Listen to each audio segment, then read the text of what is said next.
Salut à vous mes chers j'accélériens, j'espère que vous allez bien. On se retrouve aujourd'hui pour une vidéo.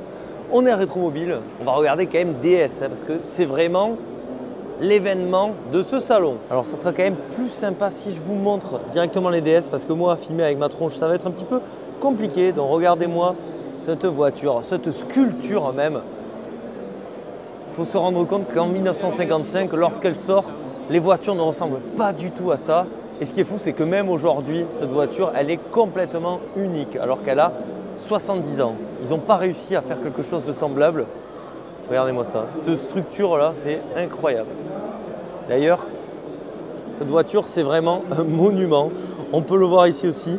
Et elle est orientée vers le ciel. Pourquoi donc? Parce que l'aviation, ça va être vraiment une inspiration pour la DS. Et alors je vais vous montrer l'une des toutes premières DS. Celle-ci date de 1956. Et donc ce qu'il faut savoir avec ce véhicule, le jour où elle a été présentée donc, au salon de l'auto de Paris de 1955, il y a eu 8000 commandes.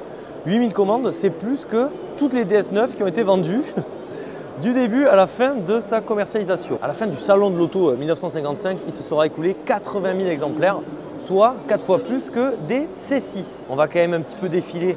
Je vous montre ceci, j'ai essayé d'éviter la foule, vous savez que c'est un peu compliqué.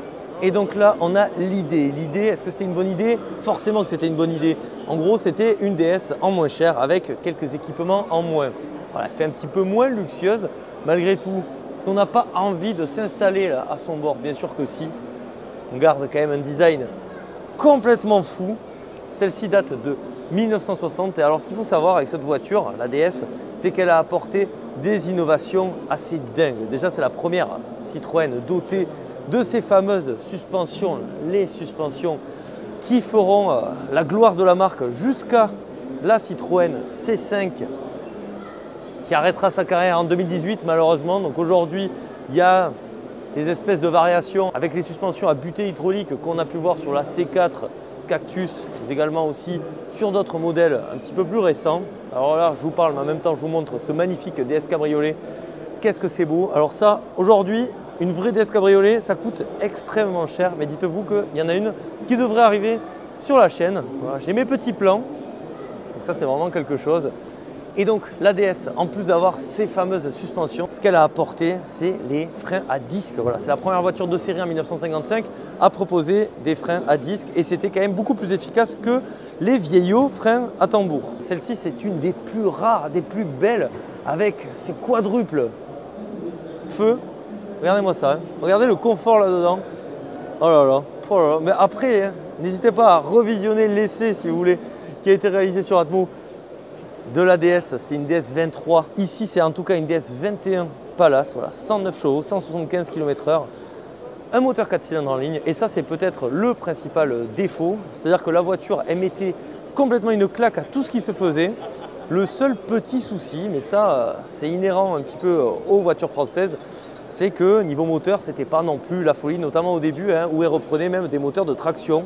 Avec le temps, ça va un petit peu s'améliorer, mais bon, voilà, vraiment si on doit trouver un petit défaut à la DS, ça sera peut-être ces moteurs qui manquent un poil d'ambition pour titiller les italiennes ou encore les germaniques qui à l'époque étaient déjà assez énervées. Et donc on continue avec le nec plus ultra de la DS. Là maintenant on est sur une version restylée, hein. C'est une des toutes dernières d'ailleurs de 1975, une DS 23 Palace injection électronique, 141 chevaux. Là c'était le must. Et ce qui est fou, c'est que cette voiture, dès 1967, proposait les feux directionnels, voilà, des trucs qu'on n'a même pas encore aujourd'hui complètement. Elle se sera écoulée à plus d'1,4 million exemplaires dans le monde. C'est une voiture qui pouvait crever, rouler sur 3 roues, Charles de Gaulle s'en souvient, et malgré tout continuer à avancer avec une prestance folle. D'ailleurs ici on a un joli angle là, regardez-moi comme elle est belle cette voiture, c'est incroyable. Voilà, ici c'est une 21 Prestige à injection électronique, c'est la star du salon, elle est en plein milieu, et je comprends que ce soit la star du salon. Elle est vraiment incroyable cette voiture. Hop, je vous la remontre ici. Et donc, maintenant, le chef-d'œuvre, parce que la DS, elle a laissé un héritage nommé DS Automobile. Vous voyez celle-ci là. Alors j'ai rencontré un atmophile qui m'a dit que de base, hein, il n'existait pas de DS vendue avec des couleurs de capot différents. Les capots pouvaient changer de couleur. Pourquoi?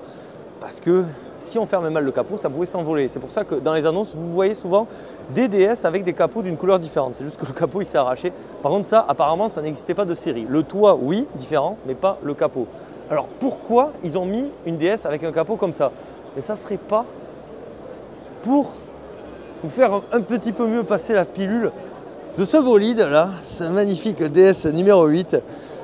Si vous voulez en savoir un petit peu plus sur mon avis à ce sujet, j'en ai fait des shorts.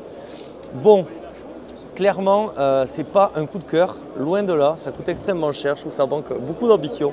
Voilà, il y a beaucoup de monde, donc je vais plutôt rester par ici. Mais dans l'idée, comment oser comparer un truc comme ça avec peut-être la voiture du XXe siècle, la voiture la plus impactante. En tout cas, elle fait partie vraiment du panthéon automobile. Je pense que la DS numéro 8, ça ne sera vraiment pas le cas. Voilà, mes atmophiles, elle est de plus en plus à l'aise aussi en live. Et donc, mes chers accélérés, c'est ainsi que cette vidéo se termine. Voilà, je me mets quand même devant la plus belle. Hein. Si cette vidéo vous a plu, n'hésitez pas à penser au like, à l'abonnement, c'est hyper important. Un immense merci à tous ceux qui soutiennent également la chaîne. Hein. Vous êtes les atmophiles ultimes, malgré tout. Le plus important, c'est pas ça, vous le savez, c'est quoi le plus important? C'est de prendre soin de soi. Prenez soin de vous, c'était Atmo. Je vous dis à la prochaine. Allez, bisous, ciao.